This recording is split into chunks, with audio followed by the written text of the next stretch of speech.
Hello guys! Hello Pisces! Welcome dito sa aking channel. Kapalaran 888 guys. Welcome sa inyong lahat. I hope na nasa mabuti kayong kalagayan and I hope na makaresonate kayo dito sa aking reading. So, let's check Pisces. Ano ba yung luck and fortune? Ano ba yung swerte na posibleng parating para sa'yo? So, this is general reading. Please connect your intuition sa lahat ng baraha na lumalabas dito Pisces para sigurado tayo na para sa atin yung message. Okay. Okay, Pisces. I hope na masaya kayo ngayon. Okay, yung first card mo ay fresh approach. Number 21, number 3. Ang fresh approach na to ay doon sa mga Pisces na posibleng medyo nakakaramdam kayo na stagnant kayo. Or maybe it's either relationship, it's either job or business or mindset natin na medyo hindi ka kontento sa kung ano yung nangyayari sa ngayon or hindi ka masyadong satisfied sa kung ano yung nangyayari sa ngayon. So, sa happiness kasi, this is about your own happiness. Sinasabi ng barahan na siguro hindi ka masaya, medyo nakakaramdam ka ng stagnation, nakakaramdam ka ng boredom, nakakaramdam ka ng ng pagod, parang ganon. So, sinasabi ng baraha dito na kinakailangan mo daw Pisces na alamin or gawin or itry yung panibagong diskarte or approach sa kung ano man ito na medyo alanganin sa'yo or medyo nakakaramdam ka ng parang bored ka. Okay, so sinasabi ng barahan na kailangan nating mag-isip Pisces ng bagong estratehiya, kailangan nating mag-isip ng bagong like for example sa budgeting about your finances. Halimbawa na hindi gumagana or hindi nagiging successful yung mga plano mo, sinasabi ng barahan na kailangan mong baguhin ito. Kaya maghanap ka ng alternative or kailangan mong baguhin siguro yung diskarte. Okay? Number 2 card is Diana. Focused intention. Diba? Second advice sa'yo is kailangan mo daw na mag-focus sa kung ano yung intention mo. Especially dito sa kung ano man yan nasisimulan mo or gusto mong simulan, kinakailangan mo dyan ng sobrang focused. Okay? Sinasabi ng baraha sa'yo dito, Pisces, na keep your unwavering thoughts, feelings, and actions focused on your target and you will make your mark.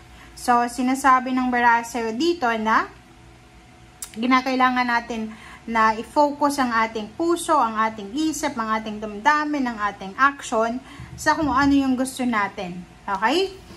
Yun, Pisces. So, I hope na resonated ka dyan sa first two decks. So, let's check para dito sa this one is pwedeng makaresonate yung financial nyo. Pisces. Oops, sorry. Oh, wow. Man holding a coin. 43, 7.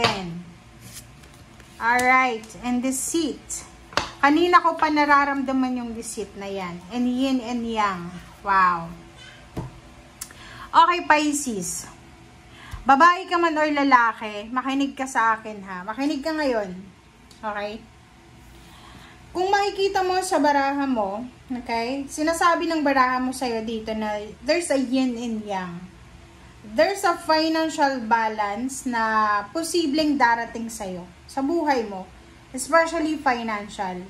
Siguro may mga Pisces dito na sobrang workaholic pero hindi ka nga satisfied sa kung ano yung outcome or result ng pagiging workaholic mo. Yung pag-overtime mo, yung pagiging masipag mo sa trabaho, parang feeling mo hindi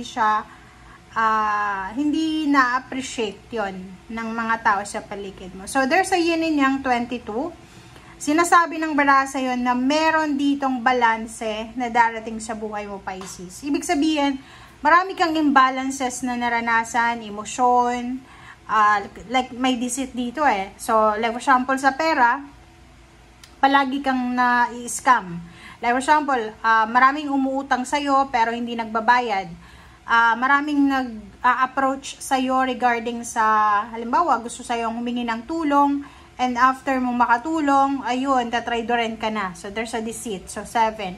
Sinasabi ng bara sa'yo dito na kailangan mo daw, Pisces, ng balanse, or there's a balance coming para sa'yo. Halimbawa, yung mga tao na yan na mapagsamantala, na pinagsasamantalan ka financially and emotionally, sinasabi ng bara sa'yo na magkakaroon ng balanse yan. So, pwedeng dati, mabilis kang magbigay ng pera, magpautang, mabilis kang mauto, kumbaga. But ngayon, sinasabi ng bara, especially doon sa mga Pisces na maraming ipon, marami kayong pera sa bangko, marami kayong ari-arian, investment, sinasabi ng barahan na there's a balance coming sa'yo. Okay? Kung sino man yan, ng mga manloloko na yan, sinasabi ng bara sa'yo na wala na silang makukuha sa'yo. Okay? Wala na silang makukuha eh. Kasi masyado na silang exposed. Okay? Man holding a coin, sinasabi ng bara sa'yo, lalaki to eh. Pero, sa lahat siyang zodiac, sa lahat siyang Pisces, babae man or lalaki. Kasi, sa tarot natin, wala namang gender. So, dito sa barahang to, sinasabi ng bara sa'yo na, isang mayaman na lalaki or babae ang posibleng magiging importanteng tao sa buhay mo. Since ang reading natin is good luck and good fortune, isang earth signs, Virgo, Capricorn, and Taurus, lalaki siya, or kung sino man siyang zodiac sign Pisces na posibleng siya ang magdadala ng balanse sa buhay mo regarding sa salapi. And doon sa mga Pisces na nanonood ngayon na yung ano kayo mahilig kayong magbigay, yung generous kayo, mag-iingat kayo simula ngayong linggo ha. Mag-iingat kayo doon sa mga deceitful na tao. Alam niyo yon, yung mga taong manloloko, yung mga taong magaling manlinlang, yung mga taong magaling manguto, mga sweet words, sweet nothings na sinasabi nila na wala namang katotohanan. Huwag kayong masyadong magpapaniwala. Okay? Kasi pwedeng yung pera nyo ay maubos, pwedeng yung ipon nyo ay mawala because of mapagsamantalang mga tao, deceitful na tao. Okay? So, mag-iingat tayo, mag-focus. Kaya nga sabi sa'yo ni Diana, na mag-focus tayo. Kung, like for example, yung approach mo dati, sobrang generous ka, sobrang mabilis kang magtiwala. Ngayon, sinasabi ng barahan na kailangan mo na ng fresh na approach, okay, fresh na diskarte para baguhin mo na kung ano man ang nakasanayan mo, lalo na sa paghahawak ng salapi. Alright, so Page of Swords, Four of Pentacles, Nine of Cups, okay, Seven of Pentacles, and the last card natin is Four of Wands. Okay, Pisces. Kung makikita mo sa first cards ng ating third deck, there's a future message or future confirmation. It's either email, chat, call, it's either, ano pa ba siya? Mga communication siya. Communication na posibleng maganda. Okay, it's good news na posibleng darating sa'yo. There's a 44 here. So, sinasabi ng baraha, maybe you're waiting.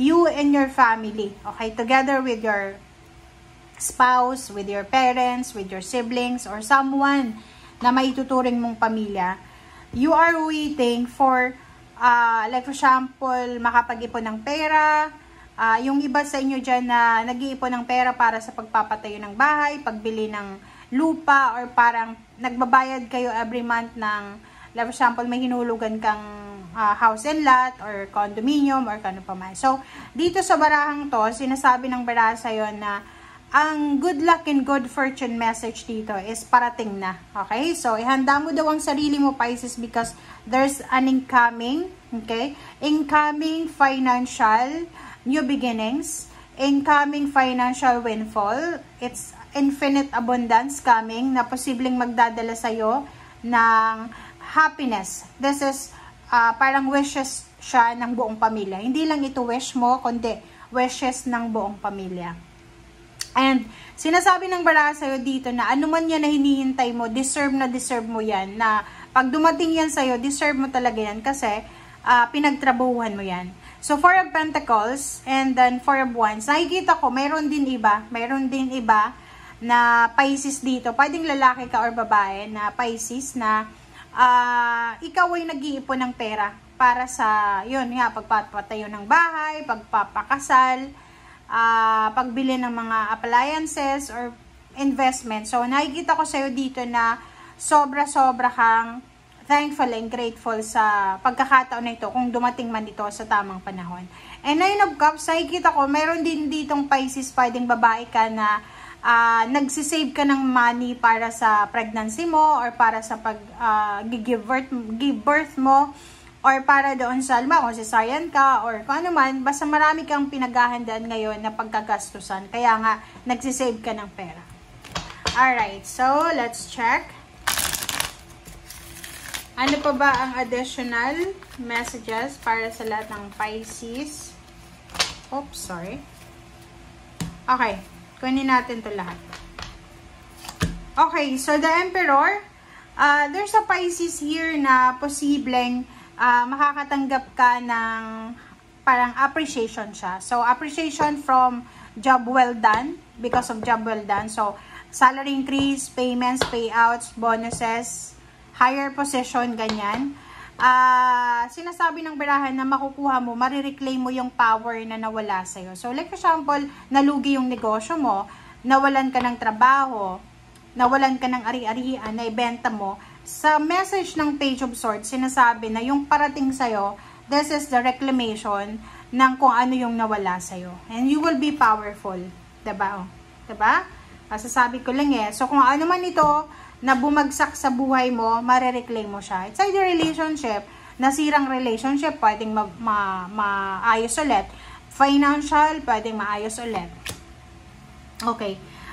Chariot. So, nakikita natin dito yung travel. There's an incoming travel. There's an incoming relocation. There's an incoming movement. So, kung ano man yan na incoming na pag-uusad ng buhay mo, sinasabi ng barahan na deserve mo yan. Seven of Swords. So, dalawa yung seven of Swords natin. May deceit. So, mag-iingat lang tayo, Pisces. Mag-iingat ka, Pisces, sa yung travel, sa yung paglalakbay. Kasi, pwede kang makatagpo ng mga magnanakaw na tao. Alam mo, sa panahon ngayon, mahirap magtiwala. Wag mong iiwanan yung iyong wallet, ang iyong bag, or kung ano man na personal belongings mo sa kahit nga sa loob ng bahay nyo, lalo na kung may mga bisita or may mga taong naandyan. Okay, Ace of Wands and Six of Pentacles. So, yung two cards na yan, sinasabi ng barahan na isang exciting na travel occasion ang posibleng darating sa'yo. So, mag-iingat tayo kasi every time na masaya tayo, diba, parang nawawala tayo sa wisyo. So, yung mga Seven of Swords na yan, yung mga mapagsamantalang tao, magnanakaw, yung mga salisi na tao, ay talagang papasok yan sa buhay mo once na busy ka. So, kaya sabi sa'yo ni Diana na kailangan maglaan ng oras, mag-focus ka sa lahat ng gagawin mo. Huwag kang pabaya. Huwag kang pabaya sa personal belongings mo, sa mga decision making mo. And there's incoming balance here. So, excited ka din. Maybe there's a Pisces here na excited ka para sa lump sum of money, excited ka para sa financial help, or kung sino man siya. Or kung ano man siya. Meron dito, Pisces, na sinasabi ng baraha sa'yo na there's someone here na naghihintay sa'yo. Pwedeng may tao dito na naghihintay sa'yo. And yung taong ito ay nagbabalak siya na humingi ng tulong sa'yo financial, or nagbabalak siya na may benta sa'yo or kano pa man. Eight of Wands and the Devil, Queen of Cups. Sinasabi ng baraha sa'yo dito na mag-iingat tayo, Pisces, kasi there's a Capricorn here. Isang Capricorn ang posibleng magdadala sa'yo ng balita. And yung balitang ito na dadalhin niya sa'yo ay pwedeng magbigay to sa'yo ng pwedeng magdala to sa'yo ng pagka-inis. Pwedeng may inis ka, because of the news na yan. And iwasan mo yan. Iwasan mo na matrigger yung emotion mo kasi at peace ka eh. 'Di ba? You're happy, you're excited, and yun na nga. Sobrang parang feeling successful ka. But the problem is, there's someone here na pwedeng magdala sa'yo ng balita, ng chismis, na posibleng maging dahilan para masira yung momentum mo. Okay? Yung kaligayahan mo ay pwedeng masira. So, mag-iingat tayo. Alright, so thank you guys for watching and see you again. Bye!